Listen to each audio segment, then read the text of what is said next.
Steve Kyler. He's editor and publisher of Basketball Insiders. Steve, thanks for joining us. Talk to me about tonight's game here in Washington, D.C. As I was saying, I don't know how I'd like to get out there on a basketball court after being jet lagged, but at least they put up a little bit of a fight. Yeah, whenever you're talking about an exhibition an event, it's about the showcase. It's about coming out and showing what you do as a player, what you do as a team, what you are as a league. And I think we've seen that every time that there's been a showcase event for Chinese basketball, it's paid fruits later on down the road, whether that's somebody who comes in as a free agent or maybe somebody who gets into the NBA draft. So anytime that these teams get a chance to kind of square off against the NBA, you're starting to see that the gap is not as wide as maybe it was when the CBA was founded. Even over the last 10 years, you've seen the gap close quite a bit. Yeah, Stephen, one of my colleagues was in China not too long ago. She became the envy of everybody here because she bumped into Steph Curry. He was over there on a promotional tour, and now the Warriors are in China. They'll be playing the Minnesota Timberwolves this week there. The Warriors president says, we want to be China's team in the NBA. Why is that important?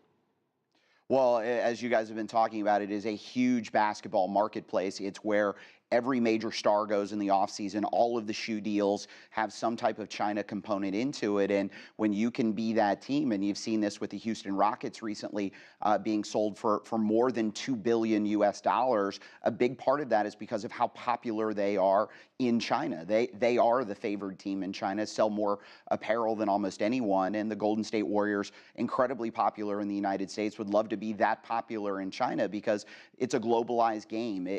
All of the fruits that every team wants comes from that kind of popularity. And, the Golden State Warriors have that style of play that really resonates in the Chinese marketplace. Smaller players, quicker players, lots of threes, an exciting style. So certainly the Golden State Warriors off a championship want to come into China and show big, not only because of Steph Curry, but they got, Kevin Durant and Klay Thompson and Draymond Green. All of those guys have a huge following in China.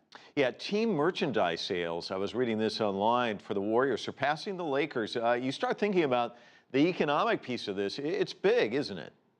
It is huge. And again, when you think about it, 300 million people play basketball, and that's just a fragment of the total population. 700 million have consumed NBA games. Tencent is one of the largest broadcast partners outside of the United States by almost tenfold. So it is a huge, huge marketplace for the NBA, and the NBA recognized that many years ago. They've had a number of preseason games. They've talked about maybe trying to do a regular season game there. So there's a real interest in not only having a strong China partnership, but figuring out ways to grow it. And part of that is the exchange we're going to see in preseason in the NBA this year. No European exhibition games. The only games being played outside the United States are going to be in China, and then a lot of Chinese teams here, a lot of integrated basketball.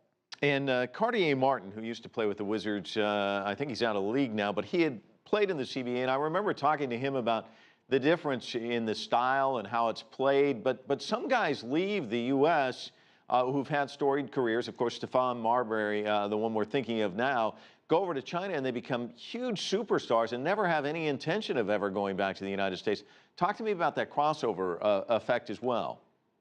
Well, in China, you're starting to see the monetary component, the salary component, getting very comparable. Do you want to go be the 12th man or the 13th man in the NBA, or go be the star player in China, where you might have a chance to grow into an even bigger player? And we've seen some players go over, play a couple of years in the CBA, and then come back to the NBA. We've seen some players go and never look back. We've seen some players, there was a player, Aaron Jackson, who's coming in from CSKA Moscow.